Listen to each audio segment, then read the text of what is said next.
Round 15, we've got the doggies this week, and who is in the mix for selection? Well, that is the topic for today's discussion, and there's going to be a few players in the mix, I think, even though we don't have the AFL or VFL form because they both had the bye last week. We'll probably cast our minds back the week prior to the Sydney games to have a look and see what we're kind of dealing with and who may come in, who may go out. It's really interesting when you come off the bye, though, isn't it? Because it's almost a bit of a fresh slate for everybody. Everyone's rejuvenated. There's no game form to go off from the VFL, so you're pretty much going off training. Although I'm sure they'll take previous performances into account.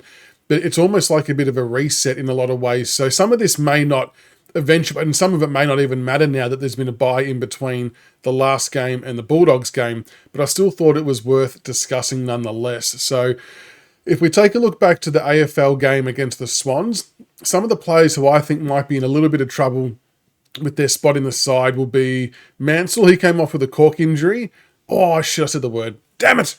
I assume that he's going to be fairly well recovered with the week off. So he will probably still be in the frame for selection, I would imagine, unless it's like an epic cork that's bled for a few weeks, which would be quite remarkable, to be honest.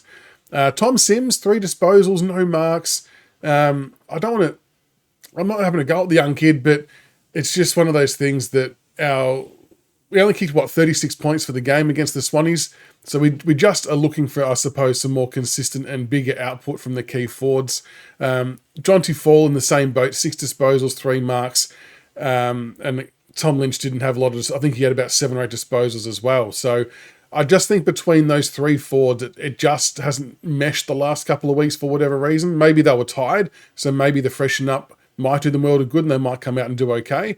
But I still think they could be, one of them at least might be in a bit of trouble for this week. And that's okay. Like, they're young kids. They can go back to the VFL and dominate down there, get their confidence back, and then come back up. So it's definitely fine for that to happen.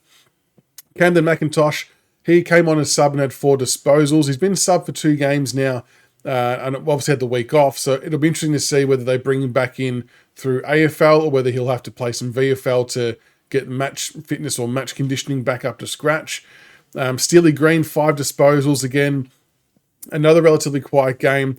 He has had, obviously, a couple of goals the week before that against the Giants, but if you look at the last 5 or 6 games, in total, hasn't really shot the lights out from an offensive and disposal side of things, but his pressure stuff seems to be ticking the boxes. So it's going to be a bit of risk versus reward. What do you want to do? What do you want to miss out on? Jack Ross, 6 disposals, 4 tackles, a bit of a very down game from him, to be honest. He's another one that I think a lot of people have their eye on in terms of a player who could miss out, but I still think that the metrics that the club would probably use to measure things by, I reckon he's still ticking boxes in terms of goal scoring, like score involvements, inside 50s. Like if you look at the data the club released in their mid-season video, he's actually ticking some boxes there. So it may not be as clear-cut as we all think as supporters, but I would assume that with numbers like that, he did have 4 tackles, but 6 disposals, 4 tackles may get looked at as someone else who might be able to step into the role potentially. And Caleb Smith, this is probably more of a harsh one, I think. He had 14 disposals, hasn't really done a lot wrong, but for me and with Caleb Smith, this is more to do with who else is coming up through the VFL that might be able to give us greater output. And speaking of the players who could be in line to come in, I'll start with that one. For me, it's James Trezise. He's had a great month, I reckon, in VFL football. The last game against the Swans, he had 19 disposals and 7 tackles. I just think, even from what we've seen at AFL level of Trezise and Smith, I think Trezise offers a bit more X factor. He's got a bit more tricks in his bag. He's not a bad mark. Can play on the wing as well if we need him to, which I'm not sure if Caleb Smith could. So I'm guessing at some point in time they might be swapped out for one another.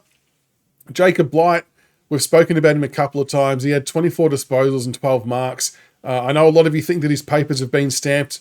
Maybe. Who knows? But if you look at his last 4 weeks, he's been averaging about 23 disposals and 9 marks a game. They are crazy numbers. And I know I've been flagging to maybe play him up forward to have a mature body down there. But even if you want to consider putting him in defence, he would have to be the next in line when a spot opens up, given that Campbell Gray is sidelined at the moment. But yeah, I can't see why we wouldn't be playing him in AFL anytime soon, to be honest. Maurice Rioli Jr., 17 disposals, 2 tackles, 1 goal from the VFL game against the Swans. Now, he did cop a bit of a knock in that game as well, and did spend a small stint on the interchange too while he got sort of strapped up and whatnot.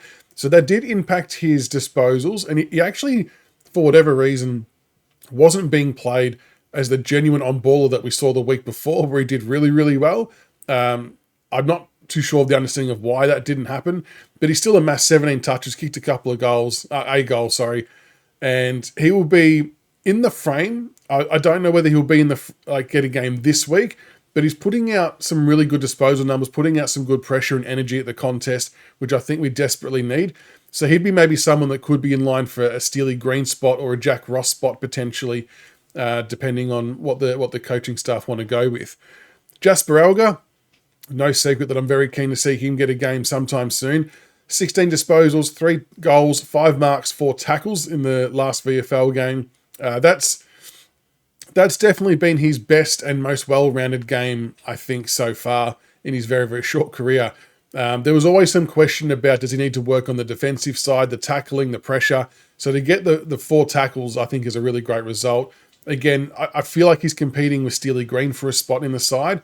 And the one big point of difference for me that Jasper offers that Steely doesn't is Jasper's a really good marker of the football.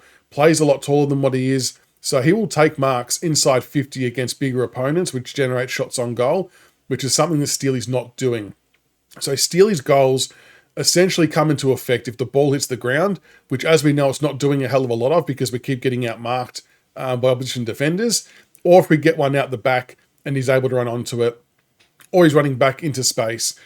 So I just feel like that he's a little bit more limited on how he can get avenues to goal, whereas Jasper's got a lot more avenues to goal.